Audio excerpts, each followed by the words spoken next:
Hi friends, ನಿನ್ನೆ England ಮತ್ತು India T20 ಎರಡನೇ T20 ಮ್ಯಾಚ್ ಇದ್ದವಲ್ಲ. ನಮ್ಮ ತಿಲಕ್ ವರ್ಮಾ ಅವರು ಗೆಲ್ಲೋಕೆ ಅವರೇ ಕಾರಣ ಆದರು. ಪೂರ್ತಿ ದಡ ವಿಕೆಟ್ ಹೋದರು. ನಮ್ಮ ತಿಲಕ್ ವರ್ಮಾ ಅವರು ಪೂರ್ತಿ ದಂಡಿ ಮಟ್ಟ ನಿಂತು ಗೆಲ್ಲಿಸಿಕೊಟ್ರು ಪಂದ್ಯ. ಆಮೇಲೆ ಸೂರ್ಯಕುಮಾರ್ ಗೆದ್ದಿದ ಮ್ಯಾಗ ನಮ್ಮ ಸೂರ್ಯಕುಮಾರ್ ಯಾದವ್ ನಮಸ್ಕಾರ ಮಾಡಿದ್ರು. ಅವರು ಸೂರ್ಯಕುಮಾರ್ ಯಾದವ್ಗೆ ಅವರು ಮಾಡಿದ್ರು, ಇವರು ಮಾಡಿದ್ರು.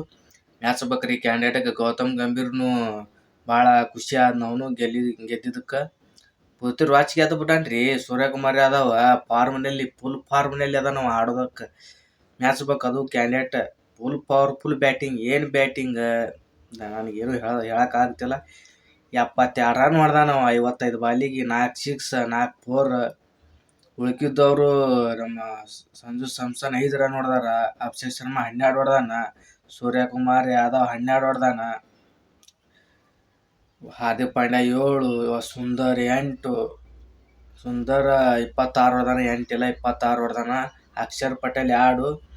ಅಕ್ಷರ್ ಪಟೇಲ್ ಬಂದಿದ್ದ ಕ್ಯಾಂಡಿಡೇಟ್ ಸೀದಾ ಕ್ಯಾಚ್ ಕೈ ಕೊಟ್ಬಿಟ್ಟಾರಿ. ಅಲ್ಲೇ ಮ್ಯಾಚ್ ಸೋಲೋ ಮ್ಯಾಚೇ. ತಿಲಕ್ ವರ್ಮಾ ಅವರು ಏನರ ಸ್ವಲ್ಪ ನಿಂತಾಡಿದ್ರು. ಬಾಲರ್ಗಳಿಗೆ ಬಾಲಿಂಗ್ ಅವ್ರಿಗೆ ಆಡಕ್ಕೆ ಬರದಲ್ಲಿ. ಅವ್ರಿಗೆ ಆಡಕ್ಕೆ ಬರಂಗಿಲ್ಲ. ನೀ ಕಟ್ ಮಾಡಿಕೊಡು, ನಾ ಹೊಡಿತೀನಿ ಅಂತ ತಿಲಕ್ ವರ್ಮಾ. ಆದ್ರೆ ಮ್ಯಾಚ್ ಬೇಕ್ರಿ ಕ್ಯಾಂಡಿಡೇಟ್ ಗೆದ್ದಿದ್ದಕ್ಕೆ. ಆದ್ರೆ ಮ್ಯಾಚ್ ಬೇಕು ಕ್ಯಾಂಡಿಡೇಟ್. ಹಿಂಗೆ ನಮ್ಮನೆ ಬಾಲಿಂಗ್ನು ನಮ್ಮ ಇಂಡಿಯಾದು ಪವರ್ ಪ್ಲೇನಾಗ ಒಂದು 50 ರನ್ ಕಟ್ಟಿ ಹಾಕ್ಬಿಟ್ರು ಅವ್ರಿಗೆ, ಇಂಗ್ಲೆಂಡ್ದವ್ರಿಗೆ. ಅವರು ಹೊಡೆದಿದ್ರು. ಅವರು ಬೇಷ ಹೊಡೆದಾರಿ. ಅವರು ಪವರ್ ಪ್ಲೇದಾಗ ಅದು ಕಡೆ ಜೋಸ್ ಬಟ್ಲರ್ನು ನುಗ್ಗ ಕಟ್ದಾನ. ಅವನು ಅನಗಡ ಹೊಡೆದಾನ. ಮ್ಯಾಚ್ ಬೇಕು ಅದಕ್ಕೂ. ಜೋಸ್ ಬಟ್ಲರ್ 45 ಹೊಡೆದಾನ 30 ಬಾಲಿಗೆ. ಅವಂಗೂ ಮ್ಯಾಚ್ ಬೇಕ್ರಿ ಕ್ಯಾಂಡಿಡೇಟ್. ಅವ್ರ ಕಡೆಯವರು ಯಾವ ಬ್ಯಾಟ್ಸ್ಮನ್ ಚಲೋತ್ನಾಗ ಆಡೇ ಇಲ್ಲ. ಜೋಸ್ ಬಟ್ಲರ್ ಒಬ್ಬನೇ ನಿಂತು ಆಡಿದ್ದಕ್ಕೆ ಅದು ಮ್ಯಾಚ್ 165ಕ್ಕೆ ಟಾರ್ಗೆಟ್ ಆಗಿತ್ತು. ಅದು ನಮ್ಮ ಇಂಡಿಯಾದವರು 168 ರನ್ ಹೊಡೆದ್ರು. ಫುಲ್ ಫಾರ್ಮ್ ರೀ. 8 ವಿಕೆಟ್ ಹೋಗಿದ್ದು. 2 ವಿಕೆಟ್ ಉಳಿಸ್ಕೊಂಡು ಮಣಗಾಡ್ ಕಮ್ಬ್ಯಾಕ್ ಮಾಡಿಬಿಟ್ರು. ನೋಡೋಣ ಬರ್ರಿ ಏನೇನಾಗುತ್ತೆ ಏನೇನಿಲ್ಲ. ಗೆದ್ದಿದ್ದಕ್ಕೆ ಭಾಳ ಖುಷಿ ಆಯಿತು. ಎರಡನೇ T20 ಇನ್ನೊಂದು ಮ್ಯಾಚ್ ಕಡ್ಯಾಕ್ ಮಾಡಿಬಿಟ್ರೆ ಅಂದ್ರೆ ನಾವೇ ಪಕ್ಕ ಕಪ್ ನಮ್ಗೆ ಆಗ್ಬಿಡ್ತದೆ. ಬರ್ರಿ ನೋಡು. ಕ್ಯಾಪ್ಟನ್ಸಿನೂ ಚಲೋತ್ನಾಗ ಮಾಡ್ಯಾರ ನಮ್ಮ ತಿಲಕ್ ವರ್ಮಾ ಅವರು. ಕೊನೆಯ 4 ಪಂದ್ಯಗಳಲ್ಲಿ 2 ಶತಕವನ್ನು. ಇಂದಿನ ಅಜೇಯ ಮ್ಯಾಚ್ ಇನ್ನಿಂಗ್ಸ್ 72 ತಿಲಕ್ ವರ್ಮಾ ಅವರು.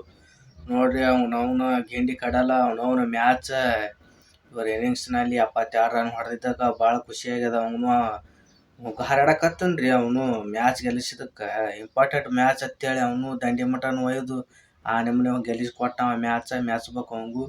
ನನಗೆ ಏನು ಹೇಳಕ್ಕೆ ಬರ್ತೀನೋ ಅಂದ್ರೆ ಗಣರಾಜ್ಯೋತ್ಸವ ಇತ್ತು, ಅದಕ್ಕೆ ಅವ ಗೆಲ್ಲಿಸ್ಕೊಟ್ಟ ಮ್ಯಾಚ್ ಅವ. ಆದ್ರೆ T20 ಕ್ರಿಕೆಟ್ ಇತಿಹಾಸದಲ್ಲಿ ಯಾವುದೇ ಬ್ಯಾಟರ್ ಹ್ಯಾಟ್ರಿಕ್ ಸೆಂಚುರಿ ಸಿಡಿಸೇ ಇಲ್ಲ. ಹಿಂದಾಗಲೇ ಆ ದಾಖಲೆ ಶ್ರಮಿಸಿರುವ ಅವಕಾಶ ತಿಲಕ್ ವರ್ಮಾ ಅವರ ಬಳಿ ಇದೆ.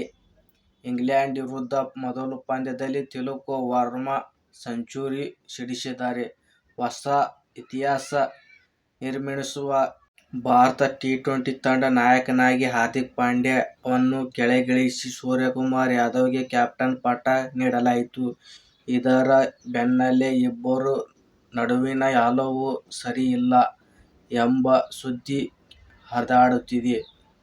ಹಾರ್ದಿಕ್ ಪಾಂಡ್ಯ ಜನತೆಗೆ ಯಾವುದೂ ಮುನ್ನಡೆಸಲಿಲ್ಲ.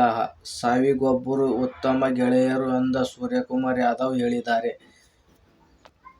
ಭಾರತದ ವೇಗಿ ಬೌಲರ್ ಹರ್ಷದೀಪ್ ಸಿಂಗ್ ಅವರು ಅಂತಾರಾಷ್ಟ್ರೀಯ ಕ್ರಿಕೆಟ್ T20ಯಲ್ಲಿ ಭಾರತ ಪರವಾಗಿ ವಿಕೆಟ್ ಪಡೆದ ಬೌಲರ್ ಎನಿಸಿಕೊಳ್ಳಲಾಗಿದೆ. ಹರ್ಷದೀಪ್ ಸಿಂಗ್ ಕೇವಲ 61 ಪಂದ್ಯಗಳಲ್ಲಿ 97 ವಿಕೆಟ್ ಪಡೆದಿರುವ ಮೂಲಕ ಚಹಲ್ ಅವರಿಗೆ 96 ವಿಕೆಟ್ಗಳಲ್ಲಿ ದಾಖಲೆ ಮುರಿಯುತ್ತಾರೆ. ಹರ್ಷದೀಪ್ ಸಿಂಗ್ ಅವರು 97 ವಿಕೆಟ್ ತೆಗೆದು ದಾಖಲೆ ಮುರಿದಿದ್ದಾರೆ. ಅವರು 97, ಅದೇ 1 ವಿಕೆಟ್ಲಿಂತ್ರ ಹರ್ಷದೀಪ್ ಸಿಂಗ್ ಅವರು ಮುನ್ನಡೆಯನ್ನು ಸಾಧಿಸುತ್ತಿದ್ದಾರೆ. ಅವರು ಚಹಲ್ನು 1 ವಿಕೆಟ್ ತೆಗೆದ ಅವನು ಸರಾಸರಿ ಲೆವೆಲ್ಗೆ ಬರ್ತಾರೆ ಅವರು T20 ಒಳಗೆ. ಮ್ಯಾಚ್ ಬೇಕು ಅವಂಗೂ. ಹರ್ಷದೀಪ್ ಸಿಂಗ್ ಪವರ್ ಪ್ಲೇದಾಗ ಯಾವ ನಮೂನಿ ಬಾಲಿಂಗ್ ಹಾಕ್ತಾನೆ, ಯಾವ ನಮೂನಿ ಇಲ್ಲ. ಒಂದೇ ಓವರ್ ಹಾಕಕ್ಕೆ ಕೊಟ್ರಪ್ಪ ಅಂತಂದ್ರೆ 1ನೇ ಓವರ್ನಾಗ 1-2 ವಿಕೆಟ್ ತೆಗಿತಾನ ಆ ಬಾಲರ್. ಇವನು